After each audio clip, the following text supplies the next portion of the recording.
Hello friends, good morning. നമ്മുടെ Kerala TV സീരിയലിലേക്ക് എല്ലാവർക്കും സ്വാഗതം. അങ്ങനെ ഇന്ന് തുടക്കത്തിൽ തന്നെ പൊന്നുമടത്തിലേക്ക് ഇതേ കടന്നു വന്നിരിക്കുകയാണ് നമ്മുടെ പലിശക്കാരൻ. അപ്പോൾ പൂർണ്ണിമയാണ് വന്ന് വാതിൽ തുറക്കുന്നത്. പൂർണ്ണിമ ചോദിച്ചു, ആരാണെന്ന് ചോദിച്ചു. ഇത് സേതുവിൻ്റെ വീടല്ലേ എന്ന് ചോദിച്ചു. ഇത് സേതുവിൻ്റെ വീടല്ല, ഇത് എൻ്റെ വീടാണ്, പൊന്നുമടം വീടാണെന്ന് പുള്ളിക്കാരി ഇങ്ങനെ പറഞ്ഞു. അപ്പോൾ ഇത് പൊന്നുമടം വീടല്ലേ? അപ്പോൾ ഇത് തന്നെ, നിങ്ങളുടെ മകൻ സേതുമാധവനും ഭാര്യ പല്ലവിയും കൂടി എൻ്റെ കയ്യിൽ നിന്നും കുറച്ച് കാശ് കടം വാങ്ങിയിരുന്നു എന്ന് പറഞ്ഞു. അപ്പോൾ എൻ്റെ മകൻ സേതുമാധവനോ? അയ്യോ, എനിക്കങ്ങനെ ഒരു മകൻ ഇല്ലല്ലോ എന്ന് പുള്ളിക്കാരി. ഉണ്ടെങ്കിൽ തന്നെ അവൻ കല്യാണം കഴിച്ചിട്ടും ഇല്ല എന്ന് പറഞ്ഞിങ്ങനെ പറയുമോ. അപ്പോഴേക്കും പല്ലവി അങ്ങോട്ടേക്ക് ഇറങ്ങി വന്നു. അപ്പോൾ ദേ നിൽക്കുന്നു സേതുമാധവൻ്റെ ഭാര്യ പല്ലവി എന്നും പറഞ്ഞിങ്ങനെ, എന്താ മോളെ, ഇവർക്ക് ഓർമ്മയും വെളിവൊന്നും ഇല്ലേ? സേതുമാധവൻ മകനല്ല എന്ന് പറയുന്നു, പിന്നെ സേതുമാധവൻ്റെ വീടല്ല എന്നൊക്കെ പറയുന്നു. എന്താ ഇതിൻ്റെയൊക്കെ അർത്ഥം എന്നാ ചേട്ടൻ ഇങ്ങനെ ചോദിക്കുമ്പോൾ പല്ലവി, അണ്ണാച്ചിയോട് ആരെ ഇപ്പം ഇങ്ങോട്ട് വരാൻ പറഞ്ഞതെന്ന് പല്ലവി ചോദിച്ചു. ഞാൻ സേതുവേട്ടനെ വിളിക്കാം എന്ന് പറയുന്നത് കേട്ടപ്പോൾ വിളി എന്നും പറഞ്ഞ് പല്ലവി അകത്തേക്ക് കയറിപ്പോയി. ഈ സമയത്ത് പൂർണ്ണിമയുടെ ചേട്ടൻ നല്ല കാര്യമായിട്ടൊക്കെ സംസാരിച്ചു, ഭക്ഷണം കഴിച്ചു എന്നൊക്കെ. അപ്പോൾ കഴിച്ചതാ എന്ന് പറഞ്ഞു. ഭർത്താവ് കല്യാണം കഴിച്ചതാണോ എന്ന് ചോദിച്ചു. കഴിച്ചു, ഭർത്താവ് മരിച്ചു പോയതാണെന്ന് പറഞ്ഞു. അപ്പോൾ സിംഗിൾ തന്നെ എന്നും പറഞ്ഞുകൊണ്ട് ഇയാളിങ്ങനെ നിൽക്കുക കേട്ടോ. അപ്പോൾ അണ്ണനെന്താ ഇവിടെയെന്ന് ചോദിച്ചു. പണം വാങ്ങി തന്ന അഡ്രസ്സ് ശരിയാണോ എന്ന് നോക്കണ്ടേ, അതിനു വേണ്ടി വന്നതാണെന്ന് അദ്ദേഹം പറയാം. അപ്പോൾ ഇവർ പറയുക, ഇത് നിന്റെ വീടല്ല എന്ന്. അല്ല, ഇതവൻ്റെ വീട് തന്നെയല്ല, ആണെന്ന് ഇവൻ എൻ്റെ മുന്നിൽ വെച്ച് പറയട്ടെ എന്നും പറഞ്ഞ് ഇങ്ങനെ പൂർണ്ണിമ പറയും. അണ്ണാച്ചി ഇങ്ങ് വന്നേ, അപ്പോൾ നമുക്ക് അങ്ങോട്ടൊന്ന് സംസാരിക്കാം വാ എന്നും പറഞ്ഞ് സേതു ഇങ്ങനെ പിടിച്ച് മാറ്റിക്കൊണ്ട് പോവുക. അപ്പം സേതുമോനെ, പറ്റിക്കുന്നത് എനിക്ക് ഇഷ്ടമുള്ള കാര്യമല്ല, ഉടക്കിയാലേ ഞാൻ വെടക്കാം. നീ പറഞ്ഞത് നുണയാണെങ്കിൽ ദേ എൻ്റെ സ്വഭാവം മാറും കേട്ടോ എന്നൊക്കെ പറഞ്ഞു. പിന്നെ കാശും പലിശയും തിരിച്ചു കിട്ടിയില്ലെങ്കിലേ ദേ നിൽക്കുന്ന സ്ത്രീ ഉണ്ടല്ലോ, അവരെ ഞാൻ അങ്ങ് പൊക്കുമെന്നും പറഞ്ഞുകൊണ്ട് ഇയാൾ ഇങ്ങനെ പറയണു. അതൊക്കെ കേട്ട് കഴിഞ്ഞപ്പോൾ വല്ലാണ്ടായി. ചിന്ന വീട് ഒരുപാടുണ്ട് അണ്ണാച്ചിക്ക്, ഒരെണ്ണത്തിൽ ഇവരെയും ഞാൻ കൊണ്ടുപോകുമെന്നൊക്കെ പറഞ്ഞു. അപ്പോൾ പോടോ വെളിയിലെന്നും പറഞ്ഞ് സേതു ദേഷ്യപ്പെട്ടു. നിൽക്കുന്നത് ആരാണെന്ന് അറിയോ തനിക്ക്? എൻ്റെ അമ്മയാണെന്നും വൃത്തികേട് പറഞ്ഞാലുണ്ടല്ലോ എന്നും പറഞ്ഞുകൊണ്ട് നമ്മുടെ സേതു ഭയങ്കരതായി. അപ്പം ഞാൻ ആരുടെ അമ്മയൊന്നും അല്ലെന്നും പറഞ്ഞുകൊണ്ട് പൂർണ്ണിമ അന്നേരം വലിയ ഡയലോഗ്. മൊത്തം കൺഫ്യൂഷൻ ആയല്ലോ എന്നും പറഞ്ഞുകൊണ്ട് ഇയാൾ നിൽക്കുക. ഞാൻ പറയുന്നതാണോ വൃത്തികേട്? നിങ്ങൾ കാണിക്കുന്നതല്ലേ? കിട്ടാത്ത പണം ചോദിച്ച് വാങ്ങിക്കുന്നത് പ്രശ്നമാണോ എന്ന് ചോദിച്ചു. അപ്പോൾ നിങ്ങൾ ഇനി ഇവിടെ നിന്ന് പ്രശ്നം ഉണ്ടാക്കി കഴിഞ്ഞിട്ടുണ്ടെങ്കിൽ ഞാനിത് കംപ്ലൈൻറ്റ് ചെയ്യുന്നു പറഞ്ഞപ്പം, വേണ്ടടി, നീയൊക്കെ പറ്റിച്ച് കാശുണ്ടാക്കുന്നവളാണെന്ന് കണ്ടപ്പോഴേ മനസ്സിലായി. അറിയാലോ, ചെക്കും പ്രോമിസണറി നോട്ടീസൊക്കെ എൻ്റെ കയ്യിലുണ്ടെന്നും പറഞ്ഞുകൊണ്ട് ഇങ്ങനെ ഇയാൾ പറയുക. കേസിനും പുക്കാറിനൊന്നും ഞാൻ പോവില്ല, പകരം ഇവരെ ഞാൻ അങ്ങ് പൊക്കുമെന്നും പറഞ്ഞുകൊണ്ട് ഇയാൾ വീണ്ടും പൂർണ്ണിമയോട് പറഞ്ഞു. സേതു അന്നേരം ഇടയ്ക്ക് കയറി, ഇപ്പം ഇവിടുന്ന് പൊക്കോ, ഇല്ലെങ്കിൽ എൻ്റെ താനേ സ്വഭാവം താൻ അറിയുമെന്നും പറഞ്ഞു സേതു ഇയാളെ ഭീഷണിപ്പെടുത്തുക.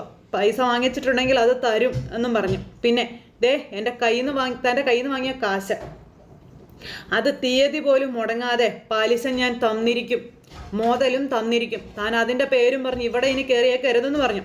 അപ്പം ശരി, ഇപ്പം ഞാൻ പോകാം, പക്ഷെ നിന്റെ വാക്ക് തെറ്റിയാൽ ഞാൻ ഒരു വരവും കൂടെ വരും. അണ്ണാച്ചി ഒരു കാര്യത്തിൽ കണ്ണ് വെച്ചാൽ വെച്ചതാണ് മോനെ എന്നും പറഞ്ഞുകൊണ്ട് ആ ചേട്ടൻ അവിടെ നിന്ന് ഇറങ്ങിപ്പോയി. അന്നേരത്തേക്കും പൂർണ്ണിമ ഇങ്ങോട്ട് വന്നു കേട്ടോ.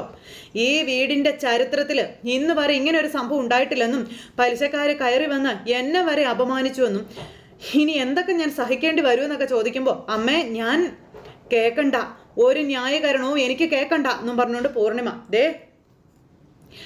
ഏതായാലും നിന്റെ സ്വഭാവം എനിക്ക് മനസ്സിലായി.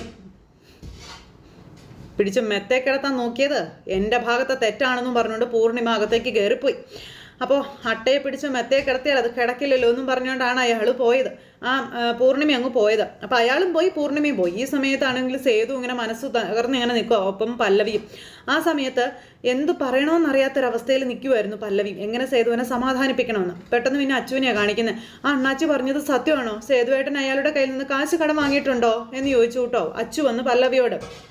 ഹരിയും ഇങ്ങനെ നിൽക്കുക ഇതൊക്കെ കേട്ടോണ്ട്. അപ്പോൾ പല്ലവി ഉണ്ടെന്ന് പറഞ്ഞു. അപ്പോഴേക്കും അല്ലാതെ അയച്ചു, കല്യാണം നടത്താൻ കാശില്ലാതെ വന്നെന്നും അപ്പോൾ ഇതല്ലാതെ വേറെ വഴിയൊന്നും ഇല്ലായിരുന്നു എന്ന കാര്യവും പറയുക. അപ്പോൾ അതൊക്കെ കേട്ടപ്പോൾ അതിനെ നുണ പറഞ്ഞത് എന്തിനാ?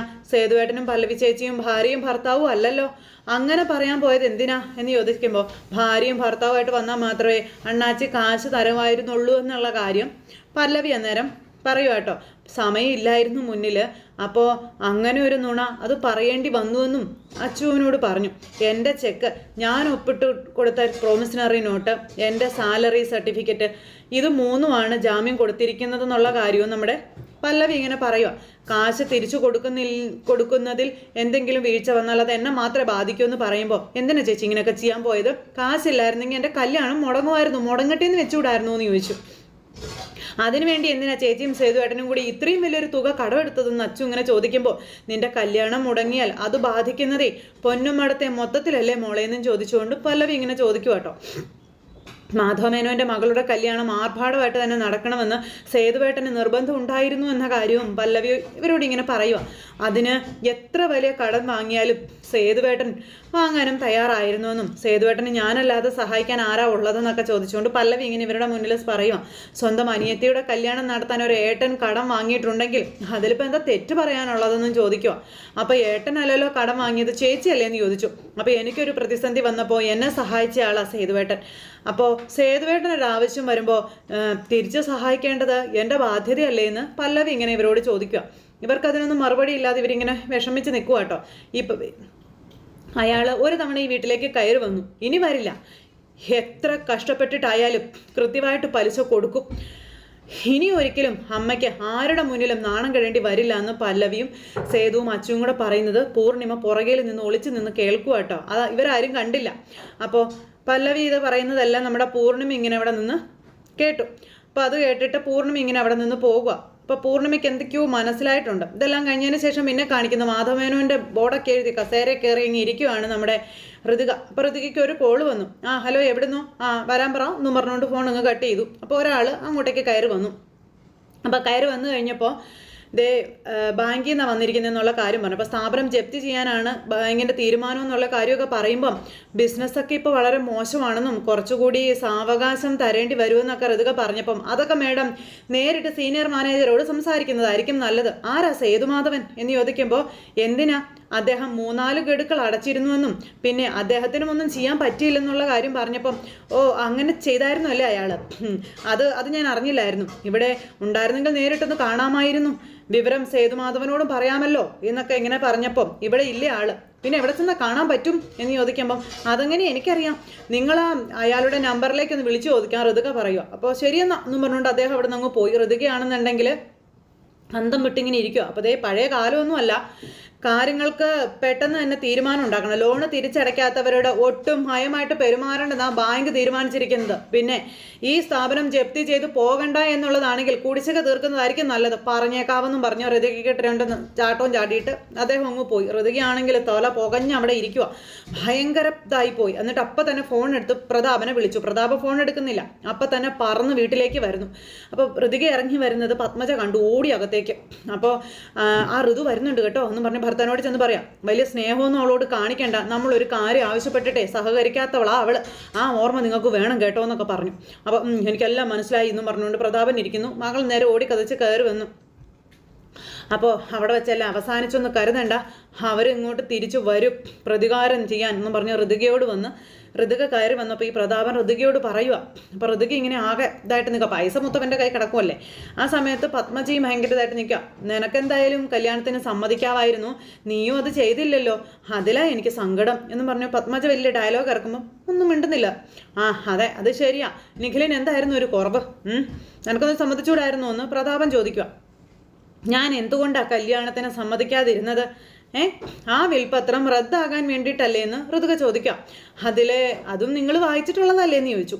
പിന്നെ 1 കൊല്ലത്തിനുള്ളിൽ എൻ്റെ കല്യാണം നടന്നിരിക്കണം, അല്ലെങ്കിൽ എല്ലാം അവസാനിക്കുമെന്ന് ഋതുക പറയുക. വന്നതുപോലെ തന്നെ ഇറങ്ങി പോവേണ്ടിയും വരും സേതുമാധവന്, അതല്ലേ നമ്മുടെ ഉദ്ദേശം എന്ന് പറഞ്ഞപ്പോൾ അങ്ങനെ ഒരു കാര്യമുണ്ടല്ലേ, അതാണ് നീ അങ്ങനെ ചെയ്തതല്ലേ, അത് ഞാൻ ഓർത്തില്ല മോളെ എന്ന് പറഞ്ഞപ്പം ഒന്നും കാണാതെ ഞാൻ വിവാഹം വേണ്ട എന്ന് പറയുന്നു നിങ്ങൾക്ക് തോന്നുന്നുണ്ടോ എന്ന് ഋതുക ചോദിക്കുക. അപ്പോൾ രണ്ടുപേരും ഇങ്ങനെ അങ്ങോട്ടും ഇങ്ങോട്ടും നോക്കുക. എനിക്കിപ്പോൾ വലുത് കല്യാണമല്ല ആ വിൽപത്രമാണെന്നും പറഞ്ഞുകൊണ്ട് ഋതുക ഇങ്ങനെ പറയുന്നത് കേട്ടപ്പോൾ ഇപ്പം മനസ്സിലായി, ഇതാണ് കാരണമെങ്കിൽ നീ ചെയ്തതിലേ ഒരു തെറ്റുമില്ല എന്ന് പ്രതാപം പറയുന്നു. അത് കേട്ടപ്പോൾ എന്നും പറഞ്ഞ ഋതുക ഇങ്ങനെ നിൽക്കുക. ഞാൻ നിൻ്റെ കൂടെ ഉണ്ട് മോളിരിക്കുക എന്നും പറഞ്ഞിരിക്കുമ്പം അത് പിന്നെ ഇരിക്കാനുള്ളൊരു മാനസികാവസ്ഥയിലൊന്നും അല്ല ഞാനിപ്പോൾ ഉള്ളത്. അപ്പോൾ ഇങ്ങനെ നോക്കും, ബാങ്ക് ലോണിൻ്റെ തിരിച്ചടവ് മുടങ്ങിയിരിക്കുകയാണെന്നും പിന്നെ ആ കാശെടുത്താണല്ലോ ഞാൻ അങ്കിളിന് തന്നതെന്നും പറഞ്ഞു. അയ്യോ അമ്മേ എന്നും പറഞ്ഞുകൊണ്ട് ഇങ്ങനെ ഇരിക്കുക. കെട്ടിയവനും കൂടി ഇത് ചോദിക്കാൻ വന്നതാണെന്ന് അറിഞ്ഞില്ല. അപ്പോൾ പ്രതാപൻ ഇങ്ങനെ അങ്ങോട്ടും ഇങ്ങോട്ടും ഒക്കെ ഇട്ട് കണ്ണും വെട്ടിച്ചുകൊണ്ടിരിക്കുന്നു. ഇനിയിപ്പോൾ ജപ്തി ഉണ്ടാകുമെന്നൊക്കെയാണ് പറയുന്നത്. ജപ്തി എങ്ങനെയെങ്കിലും ഒഴിവാക്കണമെന്നും അതിന് ഞാൻ തന്നെ കാശ് അങ്കിൾ തിരിച്ചു തരണമെന്ന് പറഞ്ഞു. അത് കേട്ടപ്പോൾ അത് പിന്നെ മോളെ അത് പെട്ടെന്നൊക്കെ വന്ന് ചോദിച്ചാൽ ഞാനിപ്പോൾ എവിടെ നിന്ന് എടുത്ത് തരാനാണെന്ന് ചോദിച്ചു. അത് പിന്നെ ഞാനത് വേറൊരു ആവശ്യത്തിന് വേണ്ടി മറിച്ചല്ലോ എന്ന് പറയുമ്പോഴത്തേക്കും ഇങ്ങനെ അങ്ങോട്ടും ഇങ്ങോട്ടും അന്തം വിട്ട് നോക്കുക ഇവർ. മോള് കുറച്ചൊന്ന് വെയിറ്റ് ചെയ്യേണ്ടി വരുമെന്ന് പ്രതാപം പറഞ്ഞപ്പം എത്ര സമയം അങ്കിളെ ഞാൻ വെയിറ്റ് ചെയ്യേണ്ടത്? അത് പിന്നെ അതിപ്പോൾ പറയാൻ പറ്റുന്ന കാര്യമല്ല മോളെ, അത് ഞാനൊന്ന് ആലോചിക്കട്ടെ, എന്നിട്ട് പറയാം, അപ്പം ഞാൻ വിളിക്കാം, മോള് ചെല്ലെന്നും പറഞ്ഞുകൊണ്ട് ഇങ്ങനെ ഇയാൾ ഋതിക ഒഴിവാക്കി വിടുക. അങ്കിള് ജപ്തിയാ എന്ന് ഋതിക പറയുമ്പോൾ മോളെ എല്ലാം ശരിയാക്കാം, നമുക്ക് നോക്കാമെന്ന്, നീ ധൈര്യമായിട്ടിരിക്കുക, മോള് ചെല്ല, സമാധാനമായിട്ടിരിക്കേ. അപ്പോഴേക്കും പത്മ എനിക്ക് മീറ്റിംഗ് ഉണ്ട് മോളെ, പത്മ മോൾക്ക് എന്തെങ്കിലും കുടിക്കാനെടുത്ത് കൊടുക്കാൻ പറഞ്ഞിട്ട് അവൻ അങ്ങ് പോയി. പത്മ അകത്തേക്കും പോയി. ഋതിക ഇങ്ങനെ ആകെ ഇതായിട്ട് നിൽക്കുക. ഇത് കഴിഞ്ഞതിന് ശേഷം പിന്നെ കാണിക്കുന്നത് ഇന്ദ്രനും വക്കീലും കൂടി ഇരുന്ന് ഇങ്ങനെ സംസാരിക്കുക. അപ്പോൾ എന്താണ് പല്ലവി ഇറങ്ങിപ്പോകാനുള്ള കാരണം? നിങ്ങളുടെ മാനസിക രോഗമോ ഉപദ്രവമോ ഒന്നും കൊണ്ടല്ലല്ലോ എന്നും പറഞ്ഞുകൊണ്ട് ഇങ്ങനെ പരസ്പരം അങ്ങോട്ടും ഇങ്ങോട്ട് പറയുമോ. മറിച്ച് സേതുമാധവൻ എന്ന കാമുകനോടൊപ്പം അങ്ങനെ ഒളിച്ചോടിപ്പോയതാണെന്നുള്ള രീതിയിലാണ് കേസിൻ്റെ ആ ഒരു ഇതുണ്ടാക്കി വെച്ചിരിക്കുന്നതെന്നൊക്കെ പറഞ്ഞുകൊണ്ട് വക്കീൽ ഇയാളോടെല്ലാം പറഞ്ഞു കൊടുക്കുക ഇവനോട്. അപ്പോൾ എന്തായാലും ഇപ്പോഴും കാമുകനൊപ്പം ഇറങ്ങിപ്പോയ തൻ്റെ ഭാര്യയെ സ്വീകരിക്കാൻ എൻ്റെ കക്ഷി തയ്യാറാണെന്നുള്ള രീതിയിലാണ് എല്ലാം സെറ്റാക്കി വെച്ചിരിക്കുന്നതെന്നൊക്കെ കാര്യമൊക്കെ വക്കീൽ ഇങ്ങനെ പറയുവാണ്.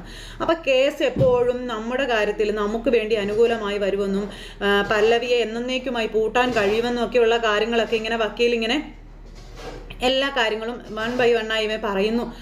അപ്പോൾ അങ്ങനെയൊക്കെ സംഭവിച്ചില്ല എന്നുണ്ടെങ്കിൽ ഒരേ ഒരു വഴിയേ ഉള്ളൂ. എന്ത് വഴിയാണെന്ന് ചോദിച്ചു. അത് പിന്നെ അവളെ ഡിവോഴ്സ് ചെയ്യണം, എന്നിട്ട് തനിക്ക് വേറെ കെട്ടാവല്ലോ എന്ന് പറഞ്ഞു. എൻ്റെ പൊന്നു വക്കീലായി എനിക്ക് കല്യാണം കഴിക്കാനൊന്നും യാതൊരു താല്പര്യവും. പിന്നെയോ അവൾ വേറെ കെട്ടരുത്, എനിക്ക് അത്രേ ഉള്ളൂ, അതാണ് എൻ്റെ വാശി, അതിനു വേണ്ടി ഞാൻ ഈ പെടാപ്പാട് മുഴുവൻ പെടുന്നതെന്ന് പറഞ്ഞു. എൻ്റെ പൊന്നുമോനെ നീ ഇങ്ങനെയൊക്കെ തുടങ്ങല്ലേടാന്ന് പറഞ്ഞപ്പോൾ വക്കീലിന് ഞാൻ പറഞ്ഞ കാര്യം ചെയ്യാൻ പറ്റുമോ, അങ്ങനെയാണെങ്കിൽ ചെയ്താൽ മതി എന്ന് പറഞ്ഞു. അങ്ങനെ വക്കീലിനെ കുഴപ്പിക്കുവാണ് ഇന്ദ്രൻ അവിടെ ഇരുത്തി. ലാസ്റ്റ് വക്കീലിനെ ഭീഷണിപ്പെടുത്തുന്ന ഒരു സിറ്റുവേഷൻ വരെ കൊണ്ടുവന്നു. വക്കീൽ എന്നിട്ട് ഇവൻ്റെ മുന്നിൽ സുല്ല് പറഞ്ഞിട്ട് അങ്ങ് പോയി. അങ്ങനെ ഇന്ദ്രൻ ഇങ്ങനെ ആലോചിച്ചിരിക്കുക എന്ത് ചെയ്യണമെന്ന്. അപ്പോൾ അതെല്ലാം കഴിഞ്ഞ് പിന്നെ കാണിക്കുന്നത് നമ്മുടെ അച്ചുവും ഹരിയും കൂടി ഇങ്ങനെ ഇറങ്ങി വരുമ്പോഴാണ് തുള്ളിച്ചാടി ഋതിക അങ്ങോട്ടേക്ക് വരുന്നത്. ഋതിക അങ്ങ് വന്നപ്പോൾ ഞങ്ങളൊന്ന് പുറത്ത് പോവാം, അമ്പലത്തിൽ പോകാമെന്ന് പറഞ്ഞു വെച്ചു. അപ്പോൾ എവിടെയെങ്കിലും പോയിക്കോ, എന്നോട് എന്തിനാ പറയുന്നതെന്ന് ചോദിച്ചുകൊണ്ട് ഋതിക അകത്തേക്ക് കയറിപ്പോയി. ഋതിക അകത്തേക്ക് കയറി പോയവേ പോക്കിന് ഹരിയെ കണ്ടു. കാലെടുത്ത് വെച്ചില്ല. അപ്പോഴേക്കും തുടങ്ങി നശിക്കാനായിട്ട്.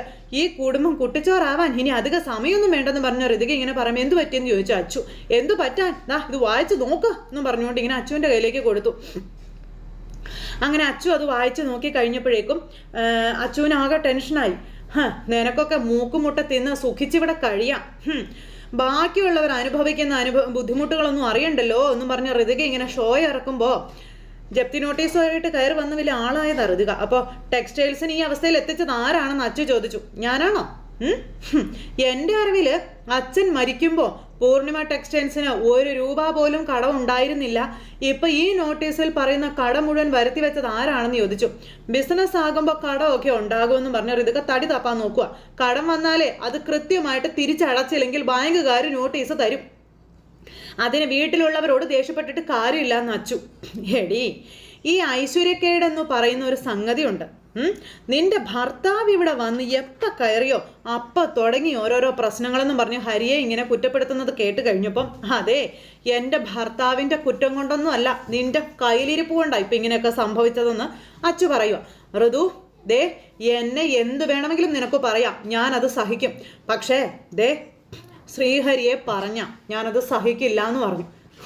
എന്നു മുതലാടി ഇവൻ നിനക്ക് പ്രിയപ്പെട്ടവനായത് എന്ന് അച്ചുവിനോട് ചോദിച്ചപ്പം ഈ താലി എൻ്റെ കഴുത്തിൽ കയറിയപ്പം മുതൽ എന്താ അത് പോരെ എനിക്ക് അവകാശത്തിന്, അതും ചോദിച്ചിങ്ങനെ അങ്ങോട്ടും ഇങ്ങോട്ടും പറയുമ്പോൾ നമ്മുടെ പല്ലവി അങ്ങോട്ടേക്ക് വന്നു. അച്ചു മതി, എന്തിനാ വെറുതെ വഴക്കിടുന്നേ എന്നും ചോദിച്ച. എന്താ ഋതു ഇത്, ഇങ്ങനെയാണോ പെരുമാറേണ്ടതെന്നൊക്കെ ചോദിച്ചു. വാക്കുകൾ ഉപയോഗിക്കുമ്പോൾ അത് സൂക്ഷിക്കണ്ടേന്ന് പല്ലവി ചോദിച്ചപ്പോൾ ഓ ആയിക്കോട്ടെ, സ്വന്തം ഭർത്താവിനെ അപമാനിച്ച ആത്മാഭിമാനമുള്ള ഏതെങ്കിലും ഒരു പെണ്ണത് സഹിക്കുമോ എന്ന് പല്ലവി ചോദിക്കുമ്പോൾ എടി ഇത് ഞങ്ങളുടെ കുടുംബകാര്യമാണ്, ഇതിനകത്ത് കയറി അഭിപ്രായം പറയാൻ നീ ആരാണെന്ന് പല്ലവിയോട് ഋതിക ചോദിച്ചു. എന്നിട്ട് നേരെ ഋതിക പല്ലവിയുടെ അടുത്തേക്ക് ചെല്ലുക. ഇടപെട്ട് ഇവളുടെ ജീവിതമോ തൊലച്ചു. വേറൊരുത്തനുണ്ടല്ലോ, എന്താ അവൻ്റെ പേരെന്തോ, ഉണ്ണിക്കുട്ടനോ അങ്ങനെന്തോ, ഇനി അവനെ കൂടെ കൊണ്ടുവന്ന് സ്വാധീനം കൂടെ അങ്ങ് കെട്ടിക്കാൻ പറഞ്ഞു. 10 പൈസ ചെലവില്ലാതെ ഉണ്ടുറങ്ങി ഇവിടെ കഴിയുന്നതിന് ഒരു മാനക്കേടും ഇല്ലല്ലോ എന്നും പറഞ്ഞ് എന്നിട്ട് ഉപദേശിക്കാൻ വരുന്നെന്നും പറഞ്ഞുകൊണ്ട് ഋതിക. നാണമില്ലേ നിനക്കൊന്നും? എന്തിനാടി നാണിക്കുന്നത്? എനിക്ക് ശരിയെന്ന് തോന്നുന്നത് ആരുടെ മുഖത്ത് നോക്കി ഞാൻ പറയുമെന്നും പല്ലവി ഋതികയോടും നേർക്ക് നേരെ നിന്ന് സംസാരിക്കുക. വേണ്ട വേണ്ട എന്ന് വെക്കുമ്പോൾ തലയിൽ കയറി നെരുങ്ങാൻ വരുന്നു നീ എന്നും ചോദിച്ച്, നിന്റെ അത്രയും പ്രായമുള്ള കുട്ടികളെ ഇംഗ്ലീഷ് പഠിപ്പിക്കുന്ന ടീച്ചറാണ് ഞാൻ. ആ ജോലി എനിക്ക് കിട്ടിയതേ പാരമ്പര്യമായിട്ടൊന്നും അല്ല, നന്നായി കഷ്ടപ്പെട്ട് പഠിച്ചിട്ട് തന്നെയാണെന്നും അതിൻ്റെ വാല്യൂ ഉണ്ടെന്നുള്ള കാര്യവും നമ്മുടെ ഋതുക പറയാം. അച്ഛൻ മരിച്ചപ്പോൾ കിട്ടിയ സ്ഥാപനം പോലും നേരെ ചുവനെ നോക്കി നടത്താൻ പറ്റാത്ത നീയാണോ എനിക്കും ഓർക്കിടാൻ വരുന്നേ എന്ന് അച്ചുവിൻ്റെയും ഹരിയുടെയും മുന്നിൽ വെച്ച് ഋതികയോട് നമ്മുടെ പല്ലവി ചോദിക്കുക. ബിസിനസ്സിൻ്റെ ബാലപാഠം എന്താണെന്ന് നിനക്ക് അറിയാവോ എന്ന് ചോദിച്ചു. കിട്ടുന്ന കാശ് മുഴുവൻ ദൂർത്തടിച്ചും വകമാറ്റി ചെലവാക്കിയും അങ്ങ് ശീലിച്ചു പോയില്ലേ നീ എന്ന് ചോദിച്ച് ശരിക്കും അങ്ങ് കൊടുത്തു. ബിസിനസ് ആസ് ആർട്ട്, കല, അത് മനസ്സിലാകണമെങ്കിൽ നിന്നെ പോലെ ആപ്സ്റ്റർ വേക്കൻ്റ് ആയിരിക്കരുതെന്ന് പറഞ്ഞപ്പോൾ എടീന്നും പറഞ്ഞ് ഋതുക കൈ നീട്ടി. എടി എന്നോ? ടീച്ചർ അങ്ങനെ വിളിക്കണം, ബഹുമാനം വേണം ആ വിളിയിൽ. പറഞ്ഞത് മനസ്സിലായോ എന്നും ചോദിച്ചുകൊണ്ട് ഇവിടെ വായ അടപ്പിച്ചു നമ്മുടെ പല്ലവി. അങ്ങനെ ഒരു സൂപ്പർ ഹിറ്റ് അടിപൊളി എപ്പിസോഡായിരുന്നു ഇന്നത്തേത്. അപ്പോൾ എല്ലാവരും കാത്തിരുന്ന് കാണണേ. എല്ലാവർക്കും നല്ലൊരു ദിവസം ആശംസിക്കായിട്ട് എല്ലാവരുടെ സപ്പോർട്ടിനും സ്നേഹത്തിനും ഒത്തിരി നന്ദി അറിയിക്കുന്നു. സൂപ്പർ ഹിറ്റ് കഥമേ കാണുന്നത് വരെ എല്ലാവർക്കും നന്ദി. Take care, bye bye.